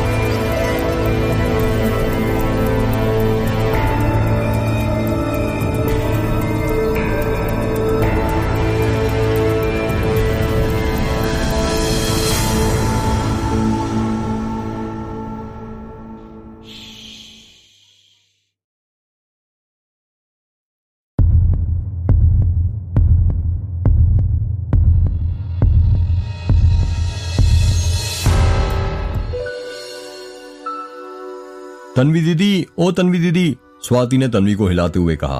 तन्वी अपनी कॉलेज की यादों से बाहर आ जाती है और कहती है, हाँ दीदी, आप यहाँ सीढ़ियों पर खड़े होकर क्या कर रही हो? मैं कब से आपको अंदर कमरे में ढूंढ रही हूँ। कुछ नहीं, बस एक बुरी याद आ गई थी। ठीक तो हो आप? हाँ मैं ठीक हूँ। मैं तो डरी गई थी आपको ये मूर्ति बनकर खड़ा देखकर। मुझे लगा कहीं आपको नींद में चलने की बीमारी तो नहीं है। नहीं स्वाति, तन्वी ने हंसते हुए कहा। चलो अब सोने चलते हैं, बहुत देर हो गई है, कुछ ही देर में सूरज भी निकल आएगा। हाँ दीदी। तन्वी और स्वाति ऊपर वाले कमरे में, जहां पर पहले से ही अनन्या सो रही थी, उसकी बगल में जाकर सो जाती हैं। सुबह हो गई थी। सुबह के 8 बज रहे थे। रुद्र तैयार होकर जल्दी जल्दी जिप्सी में बैठ ही रहा था कि तभी रुद्र की माँ पीछे से उसे आवाज लगाती है, अरे रुद्र बेटा, कहाँ जा रहे हो सुबह सुबह? वो माँ अजय का कॉल आया था और उसने मुझे पुलिस स्टेशन बुलाया अभी। तो बेटा पहले नाश्ता कर लो फिर चले जाना। नहीं माँ, पहले काम जरूरी है। ठीक है बेटा, पर जल्दी वापस आना। जी माँ। रुद्र जिप्सी चालू करता है और गोंदिया स्टेशन के लिए रवाना हो जाता है। अजय माखनलाल के साथ पुलिस स्टेशन में बैठा हुआ था। तभी वहां पर रुद्र आता है। रुद्र लंगड़ा लंगड़ा कर चल रहा था। रुद्र को यूं लंगड़ाता हुआ देख अजय उससे पूछता है, ये तुम्हारे पैर में क्या हुआ रुद्र? ऐसे लंगड़ा लंगड़ा कर क्यों चल रहा है? वो कुछ नहीं अजय, मैं घर में गिर गया था तो चोट आ गई। अच्छा संभल कर रहो यार, आजकल बहुत चोट लग रही है तुम्हें। किसी कुश्ती उसी लड़ रहे हो क्या? नहीं, मैंने कहा ना घर पर गिर गया था, रुद्र ने गुस्से में कहा। अच्छा ठीक है भाई, तुम कहते हो तो मान लेते हैं। वैसे क्या मैं जान सकता हूँ मुझे यहाँ इतनी सुबह सुबह क्यों बुलाया गया है? बताते हैं यार बताते हैं, इतनी जल्दी क्या है, पहले नाश्ता तो कर लो। अरे कुंदन, जरा चाय और नाश्ता बोल देना, माखनलाल ने कहा। जी नहीं माखनलाल जी, इसकी कोई जरूरत नहीं है। अरे कैसे जरूरत नहीं है? अभी तो तुम्हारी पुलिस वाले खातिरदारी करेंगे। मतलब ये रुद्र, ये बताओ कि तुम्हारा ब्लड ग्रुप कौन सा है? O positive. पर आप क्यों पूछ रहे हैं? वो हम ब्लड डोनेशन कैंप लगा रहे हैं ना, इसलिए। वैसे बहुत रेयर होता है ओ पॉजिटिव, सभी को खून दान कर सकता है, पर ले सिर्फ ओ से ही सकता है। आप ये कैसी फालतू की बातें कर रहे हैं? आप मुद्दे पर आएंगे ना कि मुझे यहाँ पर क्यों बुलाया गया। ठीक है रुद्र, मुद्दे पर आते हैं और बताते कि तुम्हें यहाँ पर क्यों बुलाया गया है। पर इससे पहले तुम हमारे सवालों का कुछ जवाब दो, अजय ने कहा। आप पूछो, क्या सवाल पूछना है तुम्हें? ये बताओ, जिस रात उस भिखारी की मौत हुई उस रात तुम कहां पर थे? ये सवाल सुनते ही रुद्र के माथे पर पसीना आ जाता है और वो धीरे से कहता है, मैं अपने घर पर था। घर पर क्या कर रहे थे? माखनलाल ने कहा। जाहिर सी बात है, रात में सब सोते हैं, मैं भी सो ही रहूंगा। सब नहीं सोते ना रुद्र, किसी किसी का रात में टहलने का मन करता है तो घूमने भी निकल जाते हैं, पर मैं तो सो ही रहा था माखनलाल जी। पक्का? जी हाँ पक्का।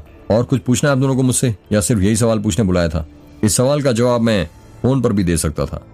अरे अभी तो हमने शुरू किया है, माखनलाल ने कहा। पोस्टमार्टम रिपोर्ट में पता चला है कि उस भिखारी की मौत रात के लगभग 2 बजे हुई थी, अजय ने कहा। उस भिखारी की मौत रात के 2 बजे हुई हो या 3 बजे, मुझे क्या करना है? ये सब आप मुझे क्यों बता रहे हैं? वो इसलिए रुद्र, क्योंकि उस रात के 3 बजे तुम्हारे मोबाइल की लोकेशन जंगल के पास की दिख रही है, जहां पर वो तालाब है, और 2 बजे उस भिखारी का खून हुआ है। क्या आप तुम बता सकते हो कि यदि उस रात तुम अपने घर पर थे तो तुम्हारे फोन की लोकेशन जंगल की कैसे दिख रही है? ये बात सुनकर रुद्र पूरी तरह पसीने से भीग जाता है। तभी वहां पर चाय वाला आता है और माखनलाल को चाय देते हुए कहता है, साहब चाय। अरे लाओ लाओ भाई, नींद भी तो खोलनी है। रुद्र तुम भी चाय उठा लो, हो सकता है कुछ याद आ जाए तुम्हें और पता चल जाए कि उस रात तुम्हारा मोबाइल जंगल के पास कैसे पहुंचा, माखनलाल ने कहा। रुद्र चाय का कप उठा लेता है। रुद्र जवाब दो मेरी बातों का, अजय ने गुस्से से कहा। रुद्र अजय की बातों का कुछ जवाब नहीं देता है। देखो रुद्र, हमें जंगल से कुछ खून की बूंदें मिली थी और वो खून तुम्हारे खून से मैच होता है। केस क्लियर है। पहले तुमने भिखारी के जरिए गौरी को गायब करवाया और फिर वो भिखारी कहीं तुम्हारा राज ना खोल दे, इसलिए तुमने उसे मार दिया। उस रात उसके साथ तुम्हारी हाथापाई हुई, इसी वजह से तुम्हारे खून की बूंदें वहां पर गिर गईं और यही कारण है कि तुम लंगड़ा लंगड़ा कर चल रहे हो। नहीं अजय, ये सच नहीं है। तो फिर क्या सच है? रुद्र तुम ही बता दो। रुद्र चुप रहता है। देखो रुद्र, जब तक तुम हमें सब सच नहीं बताओगे हम केस सॉल्व नहीं कर पाएंगे, और अभी तक हमें जितने भी सबूत मिले हैं सब तुम्हारे खिलाफ हैं, और इतने सबूत तुम्हें अरेस्ट करने के लिए बहुत हैं। बस मुझे एक अरेस्ट वारंट जारी करना पड़ेगा। यदि तुम चाहते हो कि मैं पूरी कानूनी प्रक्रिया के साथ तुमसे पूछताछ करूं तो मैं उसके लिए भी तैयार हूं। अगर नहीं तो प्लीज कोऑपरेट करो और सच सच बताओ उस रात क्या हुआ था। ठीक है, मैं तुम्हें सब कुछ सच सच बताता हूँ। अब उस पर यकीन करना ना करना तुम्हारे ऊपर निर्भर करता है। उस रात अर्जुन और मैं छत पर सिगरेट पी रहे थे, तभी मुझे वो भिखारी मेरे बाड़े में दिखा। मेरे और अर्जुन के समझ ही नहीं आया कि वो मेरे बाड़े के पास क्या कर रहा था। जब हम दोनों नीचे जा रहे थे तो मेरे घर के दरवाजे के पास ही कील थी जो मेरे पैर में गड़ गई, जिस कारण मेरे पैर से खून निकलने लगा। और जब तक हम बाड़े के पास पहुंचे वो भिखारी वहां से जा चुका था। अर्जुन को लगा वो मेरे घर के पीछे जो जंगल है उस तरफ गया है, इसलिए हम दोनों जंगल की तरफ जाने लगे। पर बीच रास्ते में मुझे मेरे पैर में ज्यादा दर्द महसूस होने लग गया, इसलिए हम वहां से वापस चले गए। अगर तुम्हें मेरी बातों पर भरोसा नहीं है तो तुम मेरा घाव देख सकते हो। और हाँ, तुमने बताया कि उस भिखारी की मौत रात के 2 बजे हुई थी, तो तुम मेरी मोबाइल की रात के 2 बजे की भी लोकेशन देख सकते हो। उस वक्त मैं घर पर ही था। इतना कहकर रुद्र अपना जूता निकालने लगता है और घाव अजय को दिखाने लगता है। टेबल के पास ही एक फाइल रखी थी। माखनलाल उस फाइल को उठाता है और उसके अंदर के पन्ने पलटने लगता है। थोड़ी देर बाद माखनलाल कहता है, साहब ये रुद्र ठीक कह रहा है, उस रात के 2 बजे इसके मोबाइल की लोकेशन इसके घर की है। क्या? अजय ने हैरानी के साथ कहा। अगर रुद्र खूनी नहीं है तो फिर खूनी कौन है साहब? माखनलाल ने कहा। अब यही तो पता करना है माखनलाल। रुद्र वापस से अपना जूता पहन लेता है और कहता है, अब मैं चलूं? हाँ ठीक है, अजय ने कहा। रुद्र वहां से जाने लगता है। रुद्र 2-3 कदम ही चला था कि तभी अजय उसे पीछे से आवाज लगाता है, रुद्र जरा 2 मिनट रुकना। क्या? रुद्र अजय की तरफ जाने लगता है। उस भिखारी के घर पर जब हम इन्वेस्टिगेशन के लिए गए थे तो हमें वहां पर उसके संदूक में तुम्हारी एक फोटो मिली थी। क्या? मेरी फोटो? रुद्र ने चौंकते हुए कहा। ये फोटो? अजय ने पॉलिथीन बैग में रखी फोटो रुद्र को देते हुए कहा। रुद्र जब ये फोटो को देखता है तो हैरान हो जाता है। वो वही फोटो थी जो उसने अपने सपने में देखी थी। क्या हुआ? तुम इतने हैरान क्यों? तुम्हें कुछ पता है क्या इस फोटो के बारे में? नहीं, रुद्र ने हड़बड़ाहट में कहा। इनफैक्ट ये फोटो तो मेरे बचपन की है, जब करीब मैं 8 साल का था शायद, जब मैं स्कूल में पढ़ता था, और मुझे मेरे बचपन के बारे में कुछ ज्यादा याद नहीं है। अच्छा ठीक है, पर इस फोटो से यह साबित होता है रुद्र कि उस भिखारी का तुम्हारा कैमरा चोरी करना कोई इत्तेफाक नहीं था, बल्कि जानबूझकर किया गया था, और वो भिखारी तुम्हें पहले से जानता था। क्या? पर कैसे? अब वही तुम्हें पता करना है रुद्र। अब तुम जा सकते हो। ठीक है। रुद्र वहां से जाने लगता है। रुद्र के जाते ही माखनलाल अजय से कहता है, आपने एक बात नोटिस की साहब? क्या? रुद्र को और आपको, आप दोनों को ही अपने बचपन के बारे में ज्यादा कुछ याद नहीं है। ऐसा लगता है जैसे किसी ने आप दोनों के दिमाग से आपके बचपन का हिस्सा ही भुला दिया हो।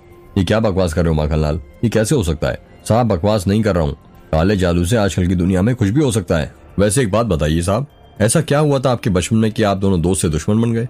पता नहीं माखनलाल, मैंने कहा ना, मुझे बचपन के बारे में ज्यादा कुछ याद नहीं है। बस ये पता है कि पहले हम दोनों अच्छे दोस्त थे, पर अब नहीं। वैसे आपने रुद्र को अरेस्ट क्यों नहीं किया? इतने सबूत काफी थे। वो इसलिए माखनलाल क्योंकि वो सच बोल रहा था। आपको कैसे पता? माखनलाल, बॉडी लैंग्वेज नाम की भी कोई चीज होती है। जब भी कोई इंसान कोई मनगढ़ंत कहानी बनाता है तो उसे सोचने में टाइम लगता है। वो बीच में जरूर कुछ देर बाद करते करते रुक जाएगा, पर रुद्र कहीं भी नहीं रुका। और एक चीज और है, जब भी कोई इंसान झूठ बोलता है तो अपने होठ चबाने लगता है, पर रुद्र ने एक बार भी अपने होठ नहीं चबाए। अच्छा, ये बॉडी लैंग्वेज तो मुझे भी सीखनी पड़ेगी अब। समीर और पीयूष रुद्र के कमरे में थे, तभी समीर का फोन बजता है। समीर फोन उठाता है और कहता है, हेलो। जी सर। जी नहीं सर, मैं काम पर ही हूँ सर, बस 1-2 दिन में आ जाऊंगा। सर आप मेरी बात समझने की कोशिश कीजिए सर, यहाँ पर एक प्रॉब्लम हो गई थी, इसलिए वहां पर नहीं आ पाया। सर आप गुस्सा क्यों कर रहे हैं? सर प्लीज एक आखिरी मौका दे दीजिए, मैं बस 2-3 दिन में पहुंच जाऊंगा। ठीक है सर, ठीक है। इतना कहते हुए समीर फोन काट देता है और उदास होकर बेड पर लेट जाता है। क्या हुआ समीर? अभी थोड़ी देर पहले तो तू उठा के मारा था, अब यूं मुंह फुलाकर क्यों बैठ गया? पीयूष ने कहा। कुछ नहीं यार, बस बॉस का फोन था। क्या बॉस? पर तू तो फोटोग्राफर है ना, तेरा कौन बॉस? भाई तुझे क्या लगता है हम आर्टिस्ट लोगों का कोई बॉस नहीं होता क्या? वक्त के साथ सब बदल रहा है। एक इंटरनेशनल फोटो एग्जीबिशन होने वाली है, उसकी तैयारी के लिए मुझे बेंगलुरु जाना है।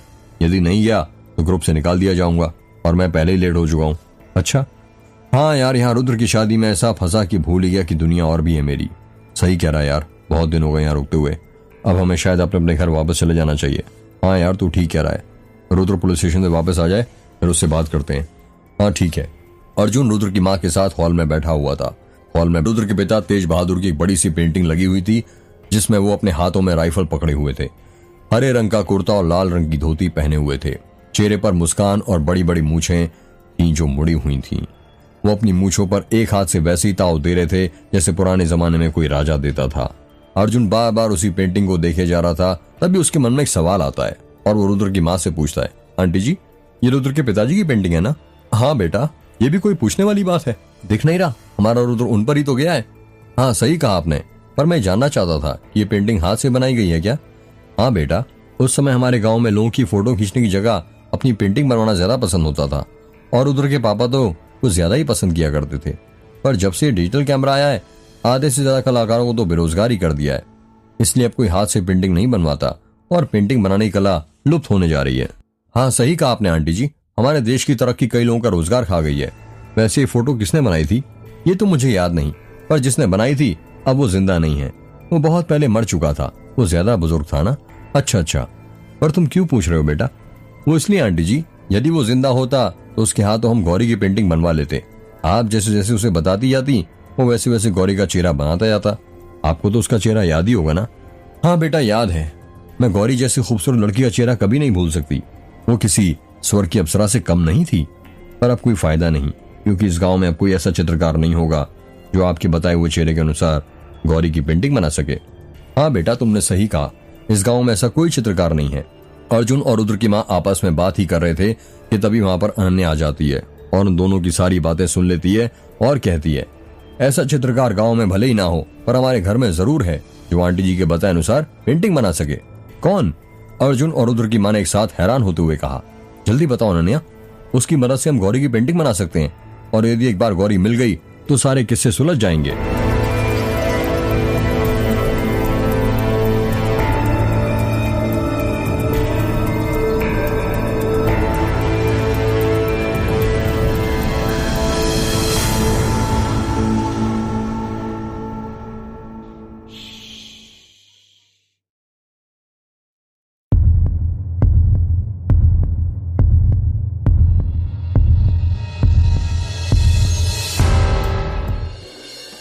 कौन है वो अनन्या जो पेंटिंग बना सकती है? अर्जुन ने कहा।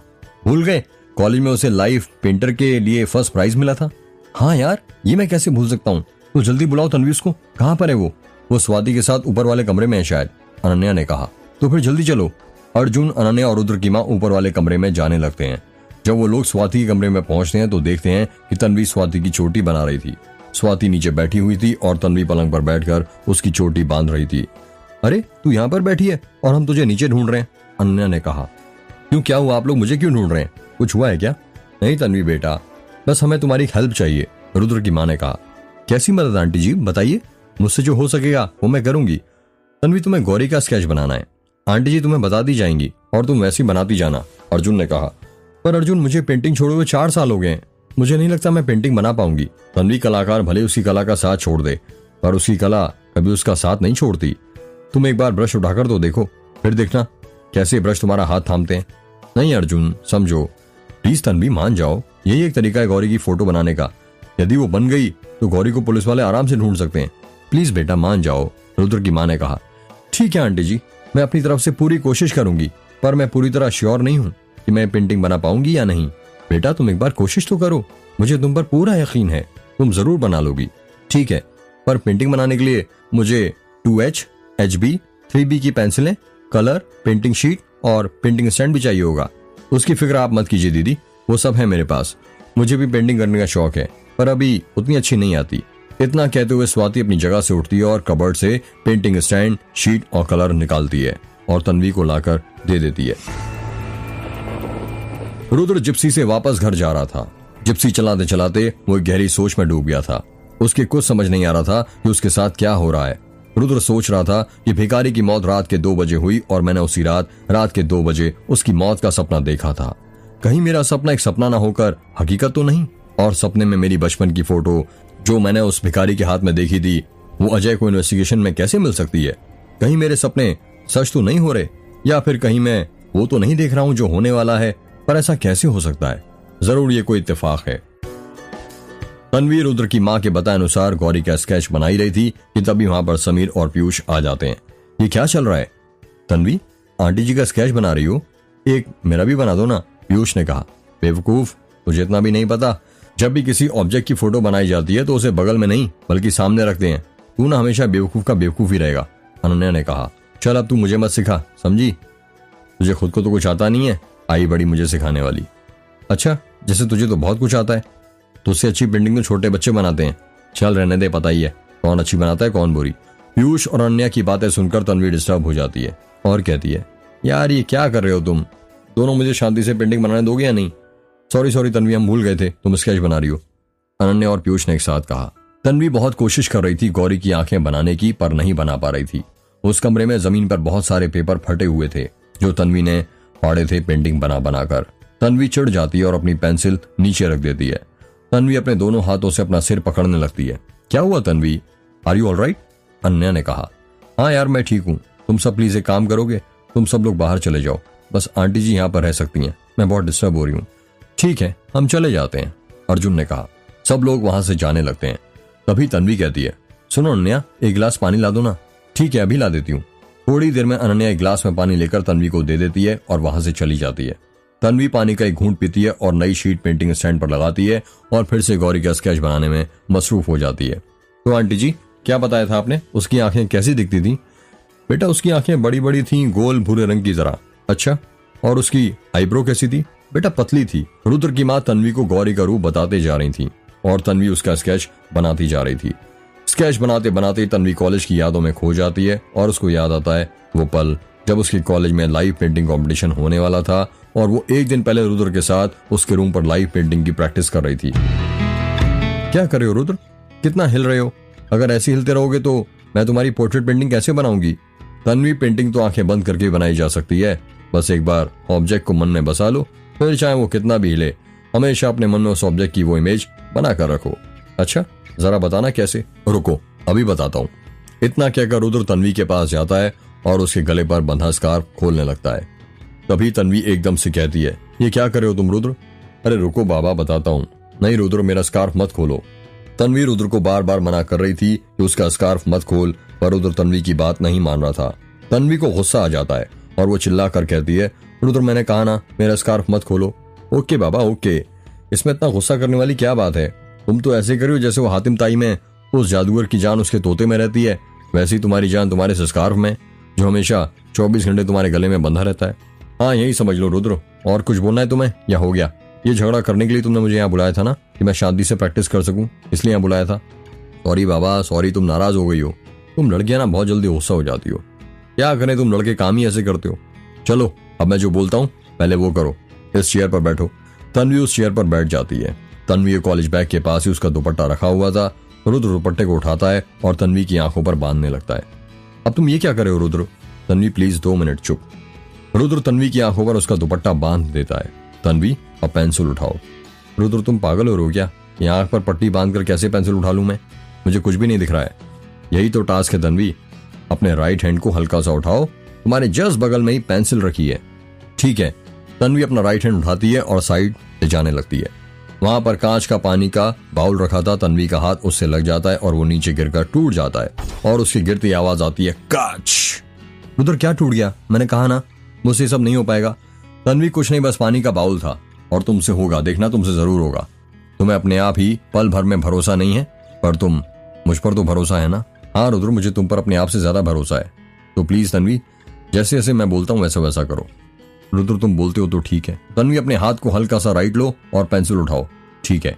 तन्वी अपना हाथ उठाती और पेंसिल उठाने की कोशिश करने लगती है। उसका हाथ कभी स्टूल पर रखे कलर से टकरा रहा था तो कभी बार बार पानी से। बहुत मुश्किल करने के बाद वो पेंसिल उठा लेती है। शाबाश, वेरी गुड। अब ध्यान से सुनो। तन्वी, तुम्हारे ठीक सामने पेंटिंग शीट रखी हुई है। अपना हाथ धीरे से आगे बढ़ाओ और शीट को अपने हाथ से पहले नापो। क्या? तन्वी, मैं जो बोल रहा हूँ प्लीज पहले वो करो। क्या वो बाद में कर लेना? ठीक है बाबा। तन्वी अपना हाथ आगे करती है और पेंटिंग स्टैंड पर लगे शीट को अपने हाथ से नापती है। अब सुनो, अपने हाथ को शीट से आधे पर ले जाओ और पहले हम उसकी आंखें बनाएंगे। ठीक है? उसकी आंखें ज्यादा बड़ी नहीं हैं, एक छोटी मछली के शरीर की तरह हैं और उसकी आंखों की पुतलियां मछली की आंखों की तरह हैं। ये क्या बोल रहे हो तुम रुद्र? तन्वी, मैंने कहा ना, जैसा मैं बोल रहा हूं वैसा करो। मेरे शब्दों को महसूस करो और इमेजिन करो जैसा जैसा मैं बोल रहा हूं। ठीक है? जैसा जैसा रुद्र बोल रहा था तन्वी वैसा वैसा कर रही थी। 3 घंटे के अंदर पेंटिंग बन जाती है। तन्वी, अब पेंटिंग बन गई है, अब उसमें कलर भरने की बारी है। अब तो मैं आंखों की पट्टी खोल लूं? बिना उसके कलर कैसे भर सकती हूँ रुद्र? नहीं, अभी नहीं, जब मैं बोलूंगा तब खोल लेना। तुम्हारे राइट साइड में ही स्टूल पर नीला रंग रखा है, अपने अंगूठे पर उसे लगाओ। क्या? तन्वी ने हैरानी के साथ कहा। हाँ तन्वी। तन्वी बहुत कोशिश के बाद अपने अंगूठे पर नीला रंग लगा लेती है और कहती है, अब उसे अपनी आंखों के पास लाओ। क्या? हाँ तन्वी, आंखों के पास लाओ। तन्वी अपना अंगूठा अपनी आंख के पास लाती है। अब उसे 90 डिग्री पर सीधे सीधे ले जाओ। रुद्र, तुम मुझसे पेंटिंग बनवा रहे हो या ईडी की ड्राइंग शीट बनवा रहे हो? अरे करो ना बाबा, जैसा मैं बोल रहा हूँ। रुद्र जैसा जैसा बोल रहा था तन्वी वैसा वैसा किए जा रही थी। 1 घंटे के अंदर पेंटिंग में रंग भर जाते हैं। हाथों से रंग भरने के कारण तन्वी के पूरे हाथ कलर से रंग जाते हैं। अब मैं अपनी आंखें खोल सकती हूँ? हाँ, अब खोल सकती हो। पता नहीं तुमने मुझसे क्या बना दिया, मुझे पूरा यकीन है तुमने सब बर्बाद कर दिया होगा। तन्वी ने अपनी आंखों पर बंधे दुपट्टे को खोलते हुए कहा। जब तन्वी अपनी आंखें खोलती है तो उसकी आंखें खुली की खुली रह जाती हैं। रुद्र ने तन्वी के हाथों उसी की पोर्ट्रेट पेंटिंग बनाई थी। तन्वी की पेंटिंग बहुत सुंदर लग रही थी।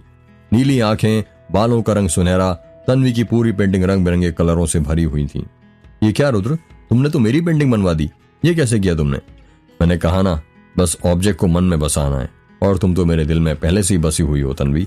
अच्छा, तो तुम ये कहना चाहती हो कल कंपटीशन में मैं तुम्हारी फोटो बनाऊं, है ना, क्योंकि तुम मेरे दिल में बसे हो? नहीं तन्वी, तुम वो पेंटिंग बनाओ जो लोगों के दिल में बस जाए। रुद्र, पर कल लाइव पेंटिंग है, मेरी समझ में नहीं आ रहा कि मैं कैसे और क्या बनाऊंगी। तन्वी, जब तुम आंखें बंद करके इतनी अच्छी पेंटिंग बना सकती हो तो सोचो आंखें खोल कर कितनी अच्छी पेंटिंग बना सकती हो। कल जब तुम कोई लाइव पेंटिंग बनाओ तो बस पहले ऑब्जेक्ट को अपने मन में बसा लेना। ठीक है रुद्र। अरे तन्वी, बन गई क्या? पीयूष ने कमरे के अंदर आते हुए बोला। पीयूष की आवाज सुनती तन्वी अपनी यादों में बाहर आ जाती है। तन्वी, बनी पेंटिंग? पीयूष, ये पेंटिंग है, कोई मैगी नहीं जो 2 मिनट में बन जाए। पता है मुझे, पर तुम्हें याद है ना तन्वी, तुमने कॉलेज के लाइव पेंटिंग कंपटीशन में मात्र आधा घंटे के अंदर पेंटिंग बना दी थी। हाँ पीयूष, पर तब बात अलग थी। तन्वी बोलते बोलते रुक जाती है। तब क्या तन्वी? अरे मोटे, जब तू कमरे से बाहर जाएगा और तन्वी को फोकस करने देगा तभी तो वो पेंटिंग बना पाएगी, अनन्या ने कमरे के अंदर आते हुए कहा। हाँ पता है, अब ज्ञान मत दे। सॉरी तन्वी फॉर डिस्टर्बेंस, अब मैं जाता हूँ, और अब तब तक नहीं आऊंगा जब तक तुम खुद आवाज नहीं दे देती। इतना कहकर पीयूष कमरे से जाने लगता है। अच्छा, अब मैं भी चलती हूँ, अनन्या ने कमरे से बाहर जाते हुए कहा। तन्वी वापस से गौरी की फोटो बनाने में लग जाती है और फिर एक बार ब्रश चलाते चलाते उसको याद आता है कॉलेज कंपटीशन का वो दिन जब वो यूआईटी कॉलेज के ग्राउंड में थी, जहां पर ढेरों बच्चे बैठकर लाइव पेंटिंग बना रहे थे।